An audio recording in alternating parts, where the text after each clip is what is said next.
ये आदमी अपनी पीठ पर एक भारी पत्थर रखकर पुशअप्स कर रहा था। उसमें मार्शल आर्ट्स की असली प्रतिभा थी, लेकिन उसका गुरु उसे अपंग समझता था क्योंकि वो गूंगा था। इसलिए हर दिन उसे सिर्फ पानी भरने और लकड़ियां काटने का काम दिया जाता। उसे कभी भी कोई मार्शल आर्ट्स नहीं सिखाई जाती थी। एक दिन वो गलती से एक गुफा में भटक गया, जहाँ उसकी मुलाकात एक बूढ़े आदमी से हुई जो वहाँ फंसा हुआ था। उस आदमी ने हर दिन चोरी छुपे अपने खाने में से कुछ हिस्सा उस बूढ़े को देना शुरू कर दिया। बदले में बूढ़े ने उसे खतरनाक मार्शल आर्ट्स सिखाना शुरू किया। कुछ ही समय में उस आदमी ने बूढ़े से कई जबरदस्त चालें सीख ली, लेकिन ये चालें सिर्फ मारने के लिए बनी थी। उसका हर मूव बेहद आक्रामक और घातक था। तभी एक दिन जब वो इन घातक चालों की प्रैक्टिस कर रहा था, एक साध्वी वहाँ से गुजरी और उसने एक पत्थर से उसके हाथ पर वार किया। आदमी तुरंत उसके पीछे दौड़ा और सामने घुटनों पर बैठकर विनती करने लगा कि वो उसे सिखाए। साध्वी ने उसे घातक चालें छोड़ने को कहा और बताया कि उसके पास ऐसी कला है जो दुश्मन के वार से बचना सिखाती है। इसके बाद साध्वी ने एक गड्ढे को तेल से भर दिया और उसे सिखाने का तरीका बताया। वो खुद तेल के गड्ढे में कूद गई और उसमें अपनी चालें दिखाई। उसके कदम इतने हल्के थे कि वो फिसली नहीं। जब उसने अपनी तकनीक खत्म की तो वो आदमी भी कूद गया, लेकिन वो तुरंत ही गिर पड़ा। उसने उठने की कोशिश की, लेकिन फिर से गिर पड़ा। तब उसने साध्वी की सलाह मानी और फिर से पानी भरने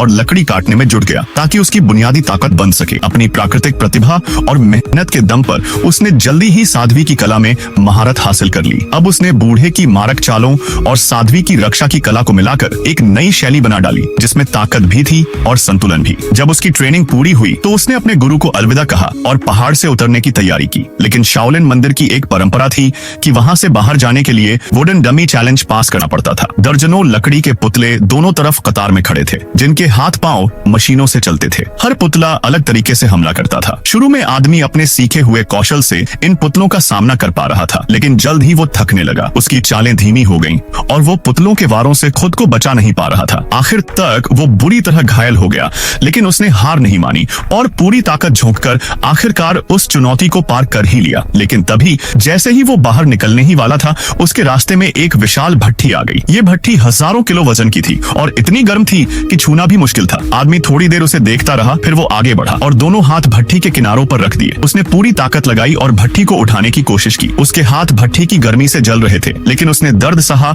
और कोशिश जारी रखी। आखिरकार उसने भट्ठी को उठाया और उसे रास्ते से हटा दिया। जब उसने भट्ठी नीचे रखी, उसके हाथ बुरी तरह जल चुके थे, लेकिन अब उसने शाओलिन मंदिर की परीक्षा पास कर ली थी।